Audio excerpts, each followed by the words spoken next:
diaboliskais haoss, kaut kas bezveidīgs un tumšs, bet tajā slēpās radīšanas spēks.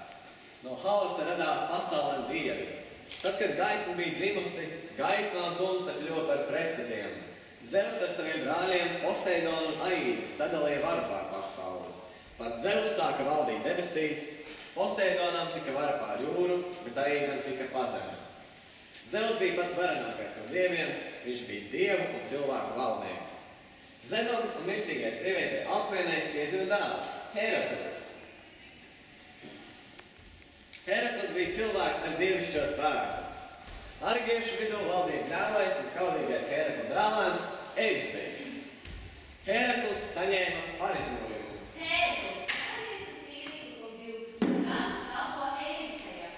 Ja šajā laikā tiksim galā ar 12 varonidarbiem, tev tiks dāvāta nemirstība.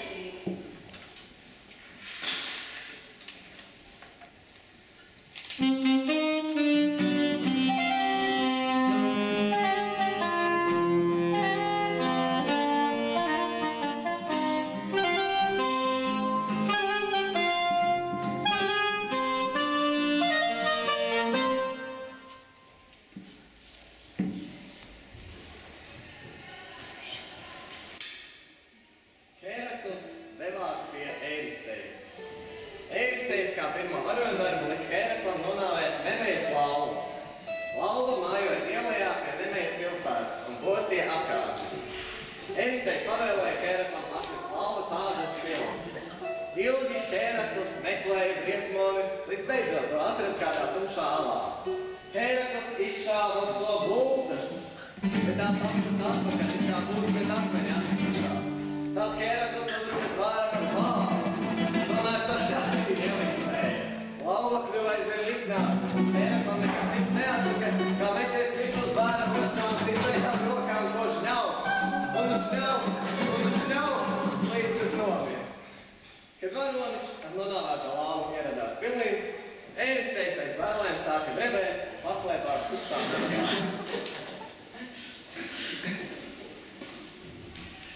Otrais varoņdarbs. Purvām Lernes tuvumā mājoja Hidra. Tā bija milzīga čūska ar 9 galvām.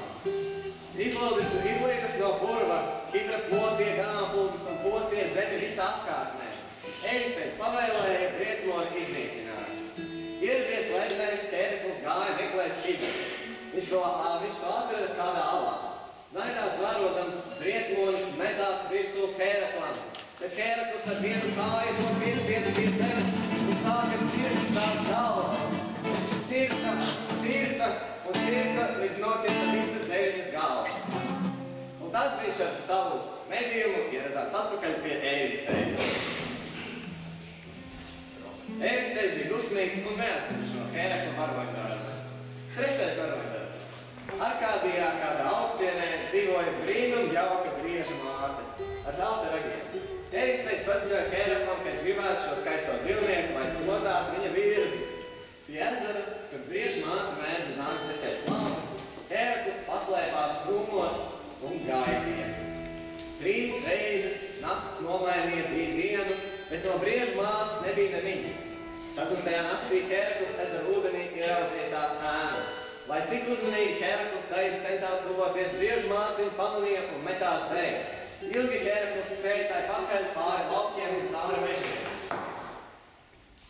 A1, A2, 2, 3, 4.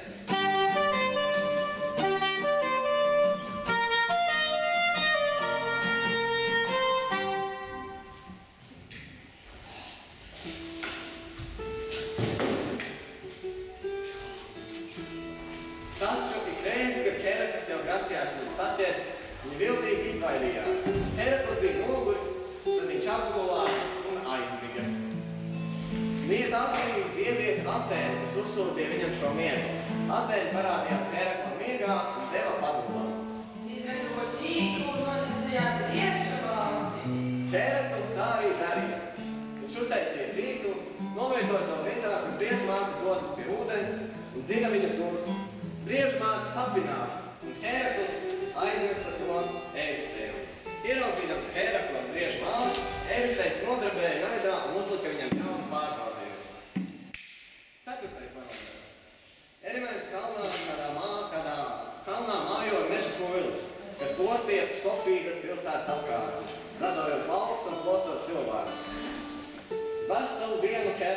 kalnu apām, uz brīdi apsēdies, lai atvilktu alpu, Herakls ieraudzīja milzīgo pūli.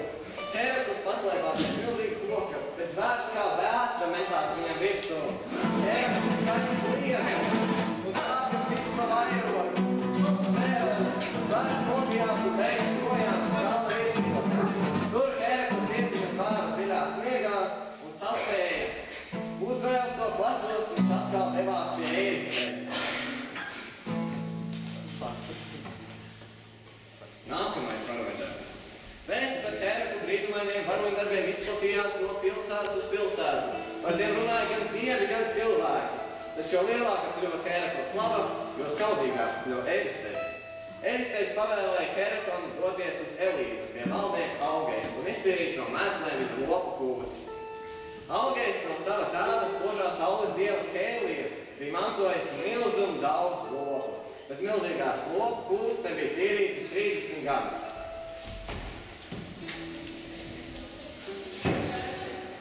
Tad nu Herakls ieradās pie Augeja un apsolīja viņam, ka viņš iztīrīs visas kūtis dienas laikā. Būdams pārliecināts, ka šo darbu nav iespējams veikt pat gada laikā, Augējs piesolīja Heraklam par darbu 10. daļu savu ganāmpulka. Nākamajām dienām Herakls izveido aizskrostus uz blakus esošajām divām upēm un novirzīja tās ar Augeja kūtīm. Pusstunda laikā kūtis bija tīras, pēc kopais Augejs atteicās atdot Heraklam apsolīto. Tā Herakls apmānības devās atskaļ pie Ēristēja. 6. varoņdarbs. Arkādijā Stimfālas pilsētas tuvumā kādā plaugurainā mežā dzīvo apmeties bija milzīgs bars negāns plaisīgu putnu. Šie putni uzruk gan cilvēkiem, gan lopiem tos saplosot un atriņot. Ēristējs sūtīja Heraklu uz Stimfālu, lai šos plārsojums padzemē iznīcina. Jau no tālēļ viņš ieraudzīja milzīgos putnu barus, kas riņķoja virs meža. Pēkšņi vesels bars putns metās virsū Heraklam. Herakls saprata, ka viņš nevarēs atkāpties no putniem, paslēpās un aizmiga. Sapnī ieradās dievi Atēna un deva viņam padomu. Daudz pavadījus ar putnu izdevumu, ja paši aizvedos. Herakls tā arī darīja. Viņš noveikoja pavadījus ar līdām, ja vējā klavēja, un putni pārvījušies pacēlās pārnos un lidoja prom. Tā Herakls bija kavējis saļo varoņdarbs. 7. varoņdarbs. Šoreiz Heraklam bija jādodas uz Krētas salu, uz eksotisko Krētu, kur valdīja latnais Mīnojs, kuram Poseidons bija dāvājis vērsi. Bet Mīnojam vērsi vajadzēja upurēt jūrā, bet Mīnojs iemīlēja vērsi, tāpēc nenogalināja to. Poseidons bija dusmīgs par viņu rīcību un uzsūtīja vērsim trakumu. Herakls ieradās Krētā un metās virsū vērsim. Viņš saķēra to aiz ragiem, spiedi pie zemes. Tad Herakls sēdās vērsim mugurā un devās pie Ēristēja.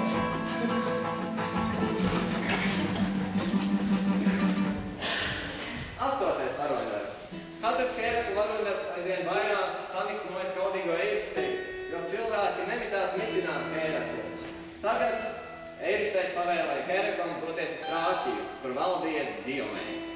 Heraklam vajadzēja nozagt viņa asinskārās ķēves. Herakls bezbailīgi devās iekšā stāvlī, kas bija nosēts ar cilvēku kalniem un sāka dzīt ķēves uz savu kuģi. Diomēds dzinās pakaļ Heraklam un centās to apturēt. Un tad viņš dzinās viņam pakaļ un dzinās pakaļ. Bet Herakls pasieda Diomēdu viņa paša ķēvē. Tā Diomēdu piemeklēja tās pats liktenis, kā viņš bija lēmis daudziem svešiniekiem. Un atkal Herakls neskart atgriezās pie Ēristēja. Šis bija 8. Herakla varoņdarbs. 9. varoņdarbs. Pie upes, ko sauca par Termodontu, dzīvoja teiksmēne ļoti kareivīgas sieviešu cilts Amazonas. Amazoņu valdniece bija daļā Hipolite.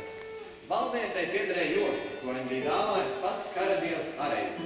Hipolites jostu iekāroja Ēristēja meita, tāpēc Heraklam atkal bija jākošas ceļā. Viņš devās pie Amazonēm, un Herakls izstāstījis Hipolitei gan par sevi, gan par Ēristēju, un nogalinājis pāris Amazonas.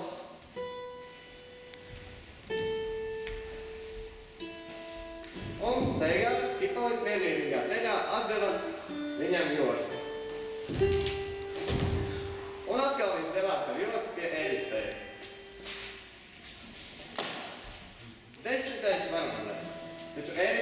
tā bija jauns uzdevums. Tagad varonim vajadzēja doties uz Grieķiju, uz to pusi, kur vakarā noriet saule.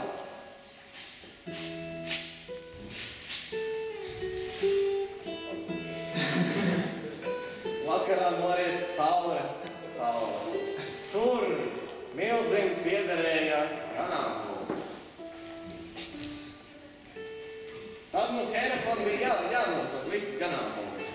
Herakls devās uz salu un viņam uzbruka suns. Viņš veikli ticis galā ar suni, sāka vākt kopā ganāmpulku.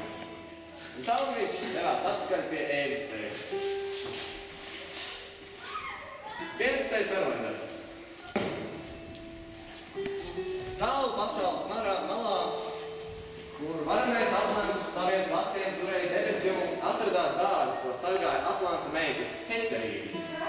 Dārzā auga kāds brīnumais koks, kura zaros gan dienā, gan naktī mirdzēja zelta ābolu. Tad no Ēristēs pavēlēja Heraklam doties uz turieni un nozagt ābolu. Herakls devās uz dārziem, nogalnājis visas Hesperīdes.